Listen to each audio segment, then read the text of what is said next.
Hello guys, in this video I am going to show you how to fix Chrome autofill not working issue. So first you need to open Chrome browser in here, tap on three dots in top right corner, scroll down, go to setting, go to the autofill and password section. Okay, in this menu first you need to go to Google password manager option, left side menu go to setting, make sure offer to save password and passkeys is turned on like this. Then after again go close this one, go to payment methods. The first option save and fill payment method should be turned on like this. Then after again go back and go to address and more, make sure to turn it on like this. Okay, so then after close this one and again open Chrome.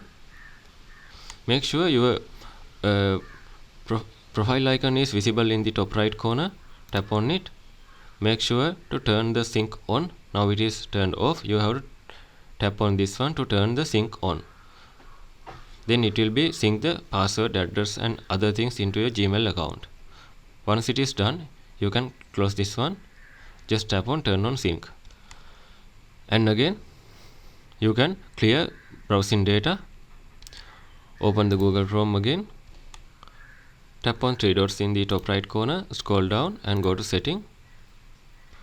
In the left side menu go to privacy and security, scroll down and tap on delete browsing data, go to advanced tab, tap on time range, select the all time and you can remove all the things and download history, cookies, cache image and tap on delete data.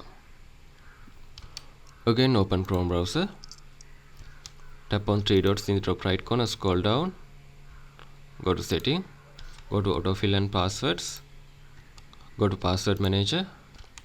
In the checkup section you can see the saved password here.